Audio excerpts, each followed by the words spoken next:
It's Driven here on Talk Radio, the show that talks to celebrities and achievers about what drives them. And I'm so delighted to be able to introduce my next guest. He is a critically acclaimed dancer, director, choreographer and artist. And he is, of course, one of the most familiar faces on British TV, thanks to Strictly Come Dancing. I'm elated to be able to welcome to the show Mr. Craig Revel Horwood. How are you doing, Craig? Oh, thank you. That was a wonderful introduction. Thank you. Who wrote that for? It's all true. It's 100% It's all true. It's all true. I love it. I mean, you have achieved so much, Craig, and I've got so many things I'd like to talk to you about. But we have to start off with what is... I mean, I'm sure loads of the public know about this, but you are also an author and now a novelist, because we're aware of obviously your biographies and so on. But now you've written...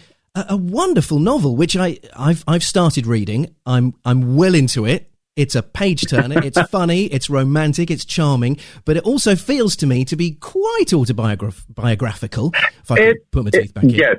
Well, it sort of is, because it's based on my life when I lived in Camden Town in 1994. And I was living in a house share with 6 other people. And I decided I was at a crossroads in my life at that time, where my dance career at the age of 30 was coming to an end, and I had to decide what to do. Of course, I had no money. I had to make a decision about hanging up my dance shoes and whether I go into direction and choreography and whether or not I was even good at that.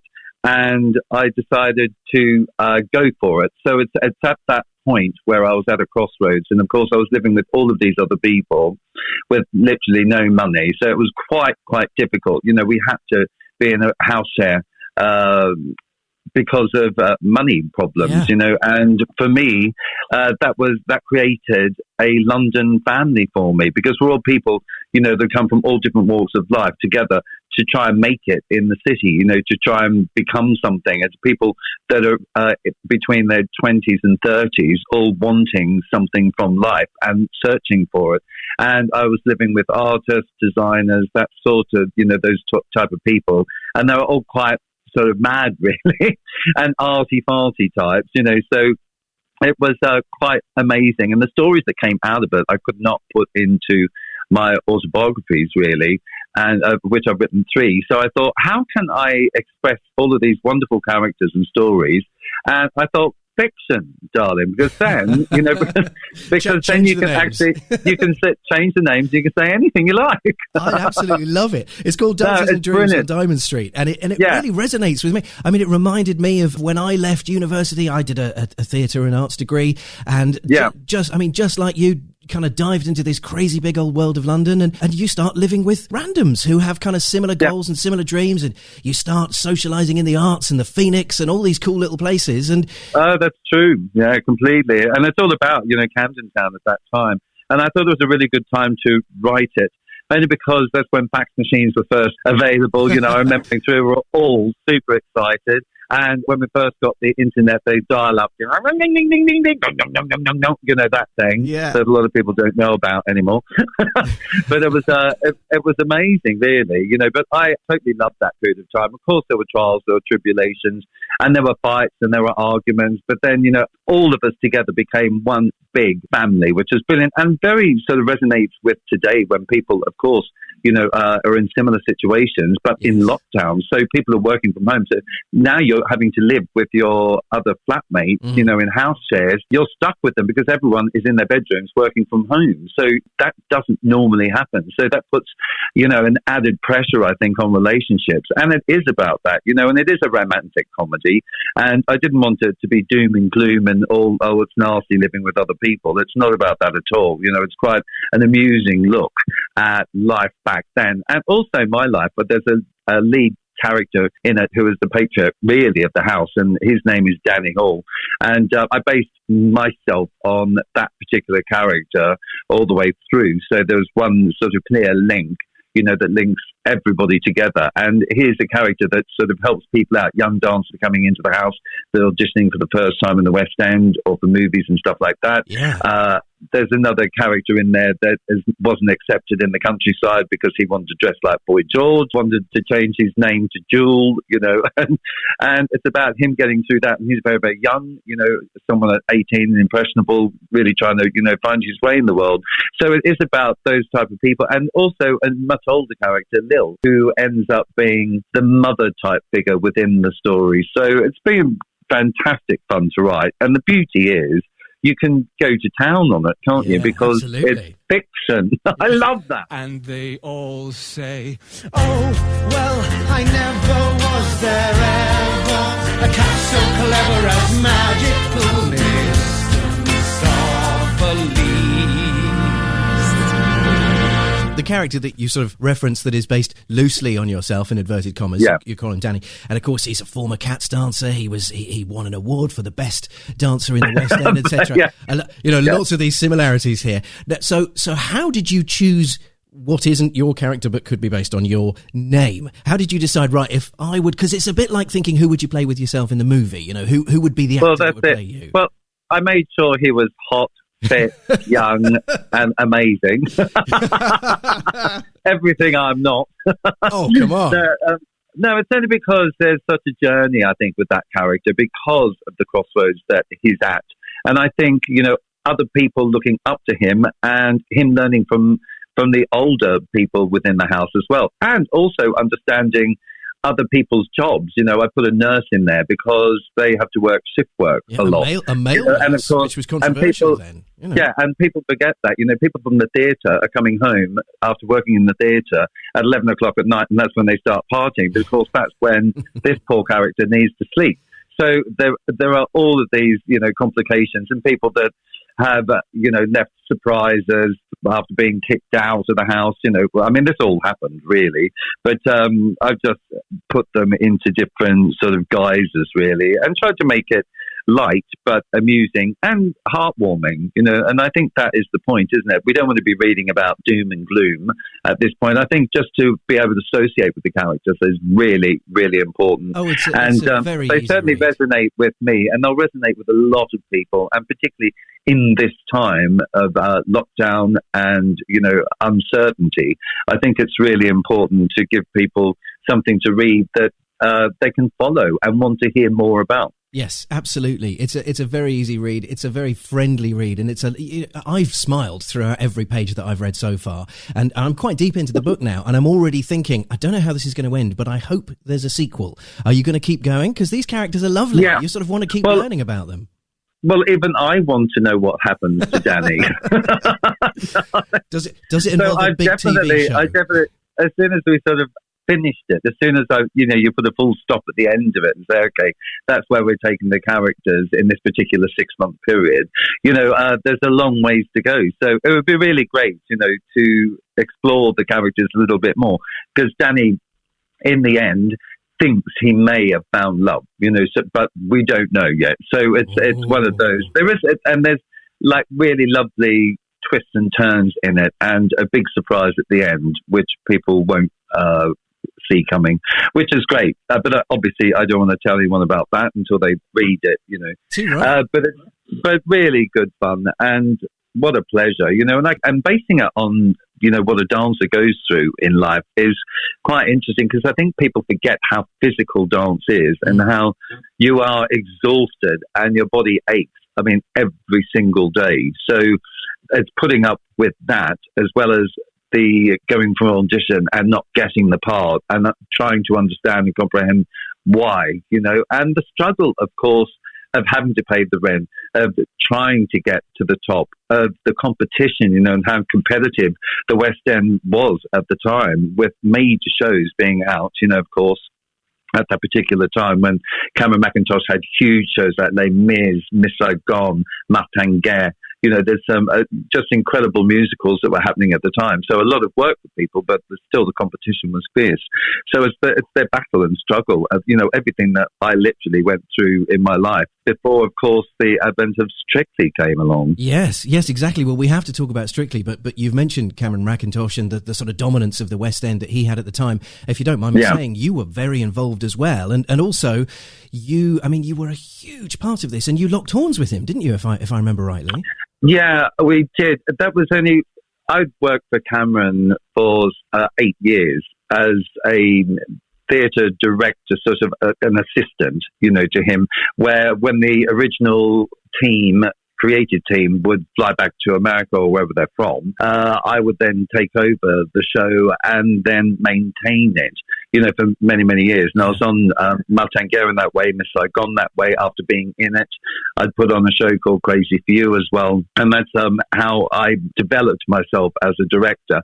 Yeah, when we did Lock Horns, to finally where I wanted a credit, to be honest, yes. Just for a show that I was doing, where I wanted to be called co-choreographer, and of course that didn't work out, and that went to someone else. So then I was basically thrown out the double doors and told to stand on my own 2 feet, which was the best thing that ever happened to me. And I can only thank Cameron, for his insight and wisdom. I mean, at the time you think, it's devastating. What am I going to do? How am I going to survive? I couldn't afford my mobile phone. I had to give that up, and I was just thinking, this is crazy. And I went from a really good wage to absolutely nothing. And it was devastating, but it forced me to actually get out there in amongst it all and become a choreographer myself in my own right.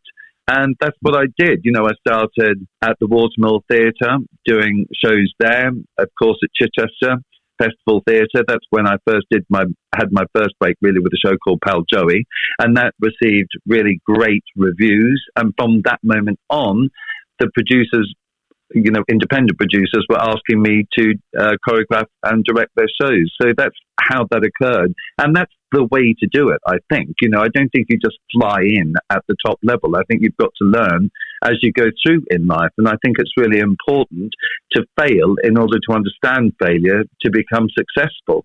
I think that in itself is important, and not to fear failure, but to actually embrace it and think, okay, I may have failed there, but that has taught me to do it this way, yes. Or, pushed me forward and pushed me on to bigger and better things. And so I'm never scared of failure. In fact, I embrace it. And I think it's really important to have that outlook in life. It's so refreshing to hear you say that, Craig, because, this show is about what drives people, what gets them up in the morning and what keeps them going. And I would suggest that 2 of the things that encapsulate your career, your life, is talent, of course, which you have in abundance. But secondly, resilience, because a lot of people, like everybody that's lived a life, you've had the blows, you've had that, as you described, the failures. And a lot of people would just roll over and go, right, okay, well, I'll go and get a different sort of career now then. You've gone, nope, no, I'm not taking this. Yeah, I do. I think it's really important to, if you've met the dance gutter and been speaking to it, it's really important to pick yourself up, stand up again and say, right, I can do this. Maybe I need to change one little thing, or have an opinion that your story can be told. I think that's important, and that's why I became a director choreographer, because I wanted to tell stories. And that's obviously, where the novel comes in as well, because I've had so much experience now as a director and a choreographer of telling stories. I just thought it'd be wonderful to write something myself that I could push out there to the world as well, so people do understand, to other characters, and hopefully they'll fall in love with those characters, like I did in real life with my flatmates. Obviously I spent 5 years there, and I was always saving and searching for somewhere else, something of my own. And I finally found a place in Camden Town that I could afford to buy. And I moved out of the house share, which was another hurdle, of course, because then you have the obligation of the mortgage, which doesn't hit you until it hits you. And then, and of course, all of this happened with Cameron Mackintosh and me, losing that particular part of my life and job. And I still had to pay that mortgage. There was no way out of it. So that was putting a lot of pressure on me to get out there and be successful, and not only just for money, obviously, but that's just the byproduct of it. But it's for the art, and that's what I love about it. So I'm glad I went down the route of following my passion, because I think that is important. I think you'll do a much better job if you're passionate about something rather than just doing it for the money, or just doing it even hierarchical, if you want to be someone amazing. It depends what you want. But I think I always, as advice, would always say, follow your heart and your dreams, because then you can truly learn to love yourself and everyone around you. And I think that in itself is important. I mean, people see me as a judge on Strictly, but they're only seeing 10 seconds of me critiquing a dance routine. Well, I don't want to be vile. I have to say it was all a little common. All the L's, lifeless, lackluster, laboured, D-U-double-L, dull. It was really odd, as though you're being just thrown about the dance floor. Massively went wrong. The only good thing about that for me was the end. I think I'm sort of misconstrued in a way. I know that they call me Mr. Nasty, but not the truth about me at all, obviously, because I'm just literally wearing a judge's hat on something like Strictly Come Dancing, and I have 10 seconds to say what I think is wrong or right with it, so they can go away, learn something, and come back the following week a better dancer. You know, that's the whole point to it. I would hate to have been lied to, you know, with auditions. You know, you're always, when you're auditioning, you always want to know what you did wrong. Yeah. You know, why didn't I get that job? What is it about me that I need to improve? And it's always good to get feedback. And most actors and dancers absolutely love that feedback because it makes you better. You can work on something. You can go home and think, okay, this is what I need to work on. You know, that happened to me once in a show called La Cage aux Folles. I went to an audition and I didn't get the job and I couldn't understand why. Then I rang them up and they said, your arms are too wild. They're out of control. You need to control them. You know, we can't employ you. And so I literally went back to class and I thought, right, I've been told this. Yeah. So I worked on my arms. I worked on all of that and tried to, you know, better myself and my dancing. And then out of the blue, I got a call from them literally 6 months later saying, we'd like you to be in the show. I couldn't believe it. Amazing. Yeah, it's amazing. So I didn't give up, I think, is the point. You know, I just worked on it. I thought, okay, I'm not going to let that push me down. I'm going to work on what I need to work on and get that job. And I eventually did. It was one of the most wonderful periods of my life. And it taught me a valuable lesson that it's good to listen to people. You know, people give you critiques in order to help. They don't do it just to be an arse. Theatre will not go away, no matter what. You know, people need to escapism and they need entertainment and they need to not think about their lives. And that's why people go to the theatre, you know, to sit there in the dark and maybe recognise themselves or learn something about themselves, you know, from the play or the show that they're seeing, you know. And that's an escapism, isn't it? And people need that in life. Yeah, no, I think we've needed the arts now more than ever before. Craig, I'm mindful that we're very, very nearly out of time. I've got some random facts that I've found about you from the internet. Would you mind if I just sense check with them? Because some of them are quite bizarre and I love it. Okay. I hope they're true. The first one, you were the face of KFC. Yeah, Kentucky Nuggets. They were in Nuggets particularly because that's when they first came out. Yeah, and I was dancing, and I had to drive up to a Kentucky Fried Chicken store in Australia in a VW Beetle convertible, and I had to go in and get nuggets for my girlfriend. And then as soon as I started eating them, I started dancing in the car park. So there you are. That's Kentucky wonderful. Nuggets. Yeah. Yeah, I remember the jingle as well. So, True. Face KFC, brilliant. You were the voice of McLean's toothpaste. I am a clean showing. Yep, I was that too. That's amazing. I love that. You have a waxwork in Blackpool. Yeah, at Madame Tussauds. Brilliant. Bizarrely, Darcy Bottle and myself, darling.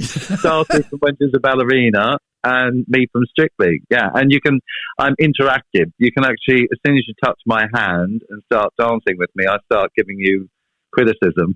Oh, that's great. Presumably you've visited yourself a couple of times. I mean, you have to, right? Yeah, my mum was up in Blackpool for the big launch for it, and the body came in, and then the head came in on a platter afterwards. It was quite disconcerting because it's so real. I mean, it's unbelievable. Exact height, exact weight, exact everything. It's amazing. It was quite a long process, a 6 months process as well, and literally hours and hours of modelling at a time. You know, I was on a disc sort of spinning around at 5 centimetres, you know, every turn. It was weird, but amazing. Yeah. Love the sound of that. That's true. Another one for you. Revel is your middle name, not a double-barreled surname. Yeah, that's right. It's my grandfather's first name, who's now passed, but he was Revel Horwood. My father, who is now passed as well, was Philip Revel Horwood, and I was named after both of them, Craig Revel Horwood. I changed it because there was another Craig Horwood at the time in Equity, and you couldn't have the same actors with the same names, so I had to use Revel. But it's sort of the L and the H go better together anyway, because Craig Horwood, sort of the G and the H don't really work. You choreographed the final scene of Paddington 2, which is just wonderful. I mean, it's just... Hugh Grant was absolutely amazing in it. I mean, he studied for 3 weeks. I was teaching him to tap because we wanted to do a tap number, a big sort of outrageous sort of tap number in the prison.